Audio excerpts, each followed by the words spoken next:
Muy buenos días, un saludo para todas las personas que hoy están conectadas con nosotros a través de Conexión 7D. Hoy estamos con, Miguel Tami. y como siempre, David Bustamante. Hoy vamos a hablar de un tema bastante interesante y está registrado en el libro de Éxodo, del capítulo 7 al capítulo 10. Vamos a hablar un poco acerca de las plagas. Tami, ¿qué recuerdas de estos 3 capítulos en especial? De estos 3 capítulos, yo diría, como bien lo dice el capítulo introductorio del primer día de nuestro estudio, yo creo que es como una contienda. Aquí vemos como la introducción a una lucha que se iba a desarrollar en el pueblo de Egipto, que era bastante interesante, diría yo. Y uno diría numéricamente un poco desigual, ¿no? Un poco injusto, ¿no? Estamos hablando de que iban a haber muchos dioses y muchas deidades que tenían en su momento el pueblo egipcio contra Jehová, el único Dios y verdadero, ciertamente. Entonces, básicamente eso es lo que desarrolla estos 3 capítulos que vamos a estudiar el día de hoy. Pues bien, yo quiero que empecemos buscando el punto focal. En esos capítulos se va a mostrar quién tiene el control, quién es el que manda en el tema divino. Y pues no encontraron un contrincante más apto que el mismo faraón. ¿Ya? Y el primer encuentro que tienen es contra la figurita que tienen en la frente los faraones, que es la serpiente. Así que se le da una orden a Moisés. Cuando usted vaya delante de, usted dígale a Aarón, tira la vara se va a convertir en serpiente, el resto lo hago yo. ¿Y qué pasó?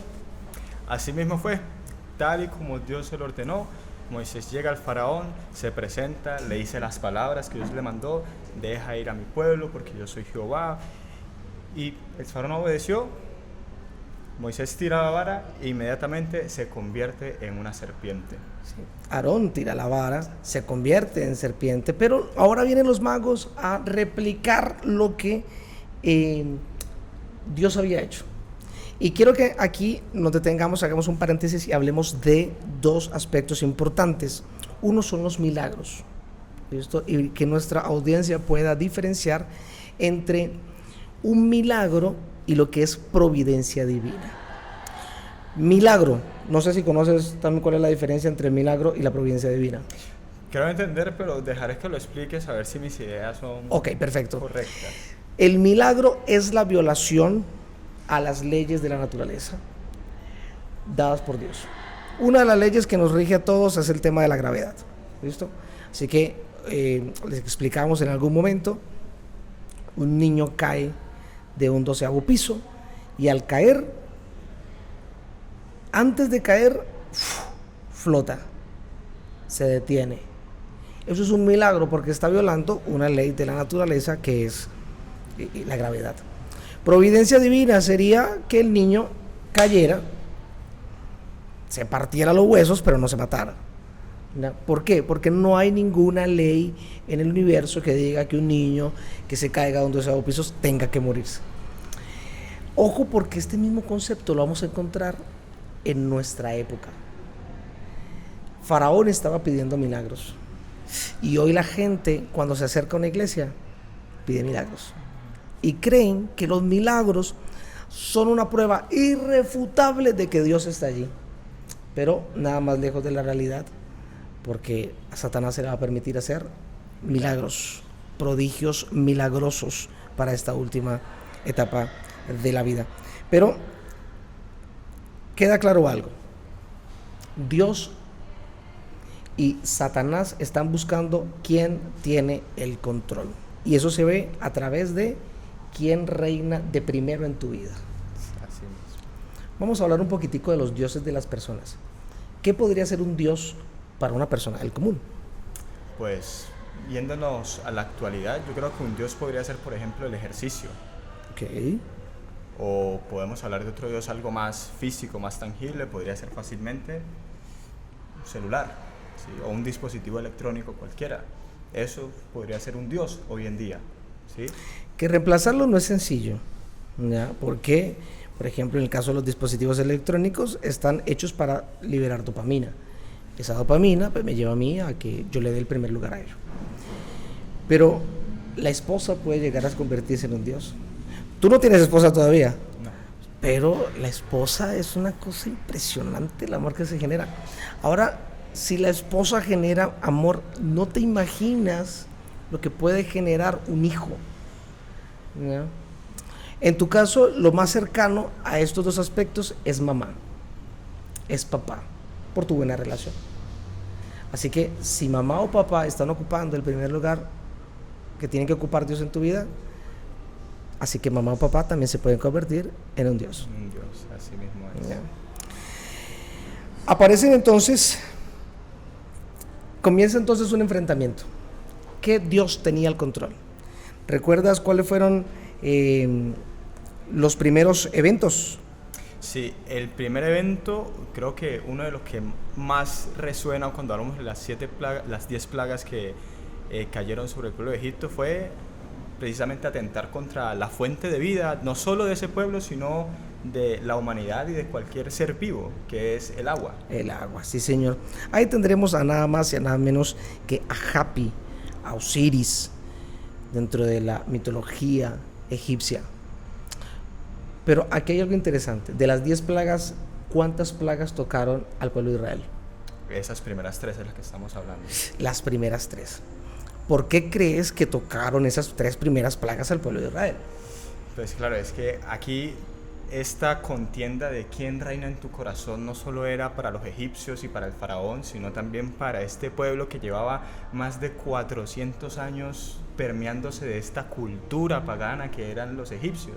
Entonces, esos 400 años no iban a pasar en vano, ellos no iban a quedar ilesos porque entonces no pudiesen evidenciar el propósito de Dios, que era recordarles que Él es el único Dios verdadero. ¿Sí? Mira, un ejemplo de ello, y ahorita lo hablamos detrás de cámaras, era la influencia que tienen las demás personas. Imagínense un niño que sus padres son hebreos, pero que en algún momento tienen relaciones sociales con niños egipcios. Conozco el caso de mi hijo. Un día se acercó y me dijo, papá, se echó un agua en la cabeza, se paró los pelitos de la cabeza y dijo, papá, soy un cucú. Y yo dije, ¿qué? Si mi hijo no tiene televisor, yo no veo series animadas hace muchísimos años. ¿Cómo mi hijo ahora me va a decir si lo que tiene en su biblioteca son libros que hablan acerca de la Biblia, historias de animales, tiene libros en inglés, le hacemos el culto de la mañana, le hacemos el culto de la noche? ¿Cómo me va a salir mi hijo que soy un cucú? ¿En qué momento? El entorno, esa es la respuesta. Imagínate la contaminación filosófica que tenían los niños, adolescentes y adultos en 400 años. Imagínate la adoración. Vamos a traer aquí a colación pensamientos tradicionales. En diciembre, por ejemplo, si le preguntamos a las personas en común quienes visitaron al niño Jesús, la gente va a decir, vinieron 3 Reyes Magos. Los famosos Reyes Magos. Es más, les dieron nombre, les dieron raza. Pero no existe en la Biblia que vinieron 3. Lo que sí es bíblico es que vino una caravana, y ya les dejamos entonces el tips para que lo puedan estudiar en casa. ¿Qué otro pensamiento tradicional puede haberse transmitido? Para nuestra época. Para nuestra época, pensamiento tradicional, pues lo hablábamos también detrás de cámara, influencias que tenemos que se vuelven costumbres. Por ejemplo, acá en Colombia e incluso en Venezuela también, hablando por mi parte, el hecho de pedir la bendición es algo muy cultural, ¿sí? E incluso hasta personas que son ajenas a cualquier tipo de religión, de creencias, por cultura piden la bendición, ¿sí? Entonces es algo muy cultural. Es algo muy cultural.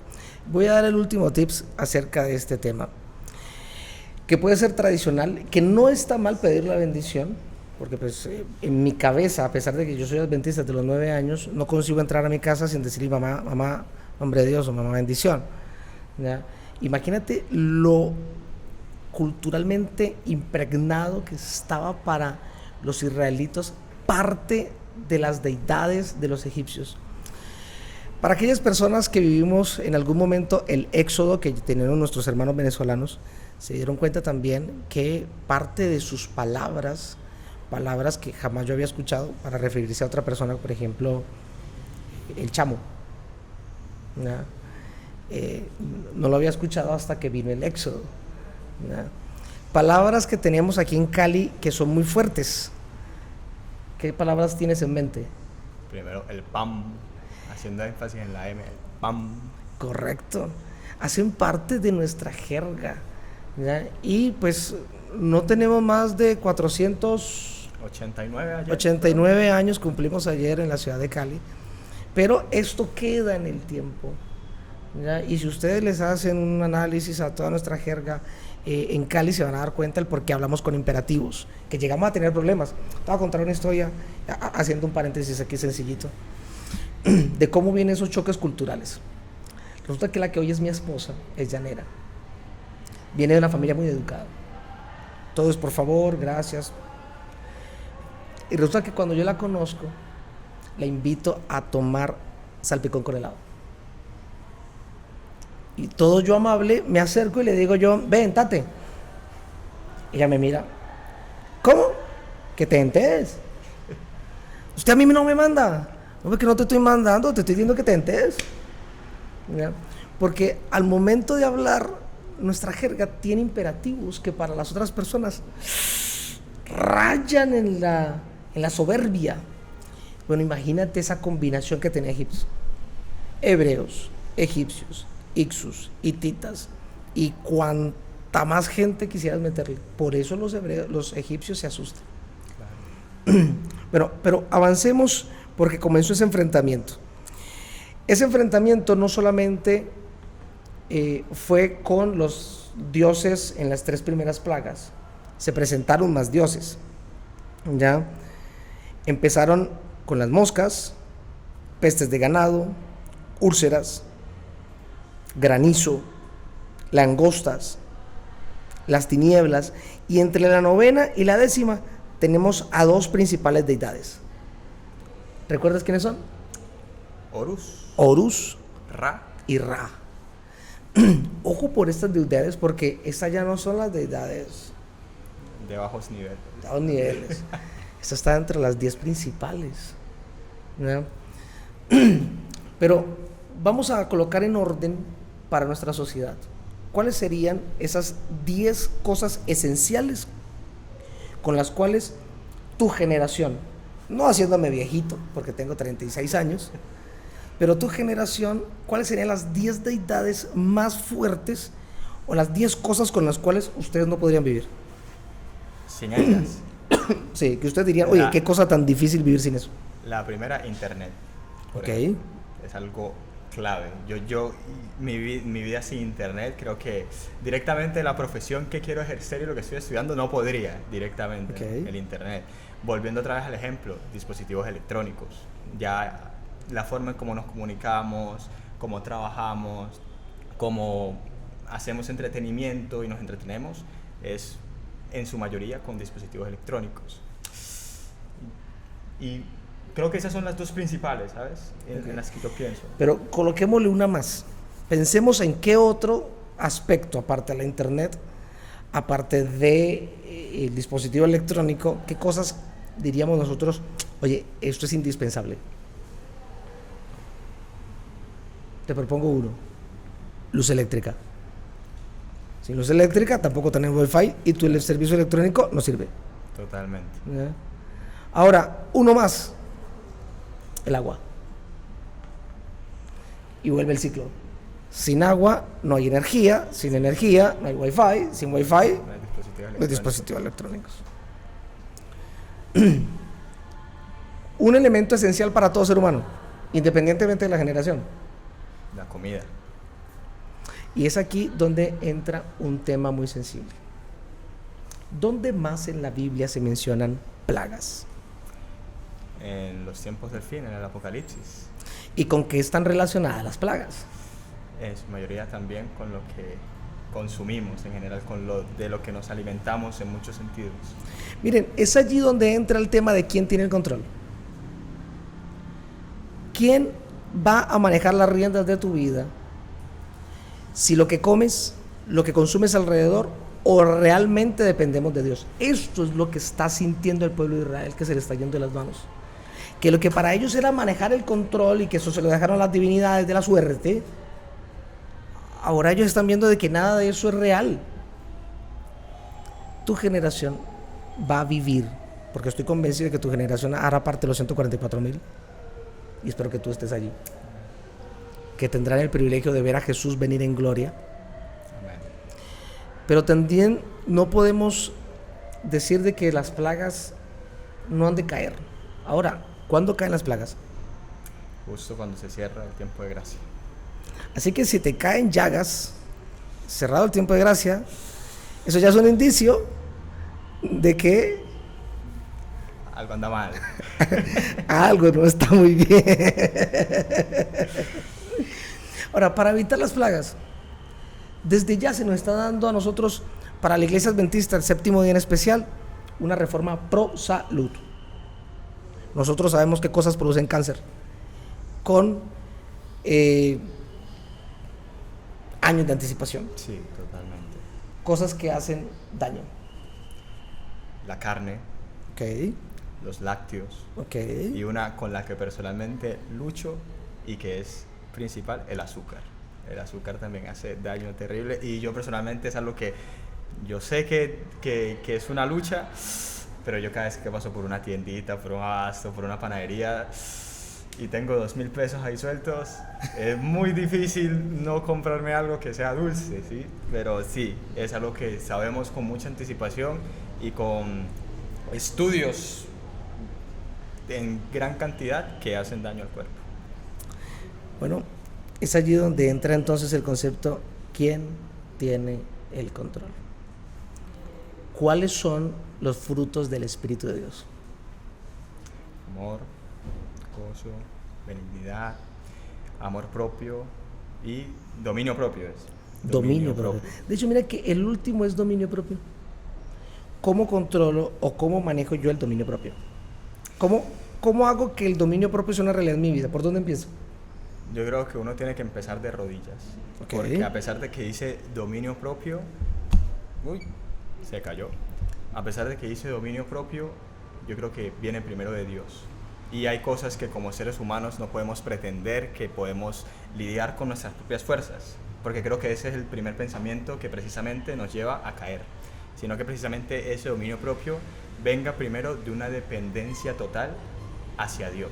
Y de decir, si yo tengo una lucha con el azúcar, ponerlos ante las manos de Dios y decir, bueno, yo quiero cambiar, voy a hacer lo posible, pero que mi vida entonces esté conjunto con Dios, con lo que Dios quiere para mi vida. Y una vez yo entienda qué es lo que quiere Dios para mí y que es por mi bien, entonces ya dejar el azúcar no sería tan difícil. O dejar muchas cosas que me pueden alejar de Dios y que me pueden llegar a hacer caer en cuanto a dominio propio o cualquier fruto, ¿sí? Mira que siempre va a ser difícil, porque las cosas que van con el tema del dominio propio necesariamente están hablando de nuestros gustos, ¿ya? Y es allí donde a nosotros nos duele, ¿ya? Decirle hoy a la generación, dejen de navegar por internet, pues no es tan fácil. Dejen de utilizar aparatos electrónicos, les va a tocar, cuando estén en la vida les va a tocar. Es más, esos aparatos electrónicos no tienen que estar con ustedes en la vida. Sería... La forma que los van a rastrear va a ser Sí. inminente. Pero la invitación, Miguel, el que controla la boca, controla su cuerpo, dice el libro de Santiago. Desde tu posición, ¿qué consejo le darías a las personas que nos están escuchando acerca de darle el control a Dios? ¿Cómo le damos el control a Dios? Mira que lo estaba pensando y no es fácil. No es fácil simplemente decir Dios toma el control, porque Dios, para tomar el control, acciona. Y muchas veces ese accionar no nos gusta del todo. Ejemplo, ya vimos cómo para Dios quitar esta mentalidad que venía arrastrando el pueblo durante 400 años, primero tuvo que golpearlos con las 3 primeras plagas. Entonces, esas deidades que tenemos nosotros a día personal, si queremos que Dios las quite de nuestra vida, Dios también va a golpear, ¿sí? Y tenemos que tener en cuenta eso, que este cambio no es fácil, que decirle a Dios, Dios toma el control de mi vida, no es simplemente, pues venga, le quito y ya, no pasó nada, sino que muchas veces vamos a tener que enfrentarnos a situaciones que probablemente nos van a doler, nos van a hacer llorar, nos van a hacer pasar angustia, pero precisamente pasar por esa angustia es lo que nos va a permitir pulirnos, porque no hay Dios nos mete primero en ese horno de fuego para luego sacar esa vasija perfecta que Él que quiere para nosotros. Como decía un pastor alguna vez que tuvo una prédica y quedó marcada en mi niñez, haciendo la analogía de nuestra vida con, por ejemplo, el pan de Santa Cena, dijo, Dios no bendice lo que primero no quebranta. Y haciendo esa analogía con nuestra vida. Y desde que yo oí eso, se me quedó en mi mente, y por más difícil que sea, es así. Dios a veces nos tiene que quebrantar y hacer llorar para bendecirnos. Así es. Pues bien, vamos entonces a dejar el siguiente pensamiento. ¿Qué Dios es al que tienes que entregar hoy en tu vida? Que Dios es el que está gobernando, que Dios es el que está colocando el primer lugar en tu vida, y tienes que dejarlo porque no te deja crecer espiritualmente. Ahora, ese Dios no solamente son objetos, pueden ser personas. Tal vez esa relación, esa noviecita, que tú sabes que no tiene bendición por ningún lado, pero tú quieres forzar la bendición, tal vez sea lo que tengas que dejar en algún momento, ¿ya? Aquellas personas que todavía tenemos malos hábitos en la alimentación, hay que dejar esos malos hábitos, ¿ya? Porque si no aprendemos a dominar nuestra lengua, lo que consumimos, pues no haremos parte de los 144,000. Así es. ¿Ya? Pero mientras tanto, quiero que tengas un excelente día y recuerdes en dónde estuviste. Hoy estuviste con nosotros aquí en Conexión 7D.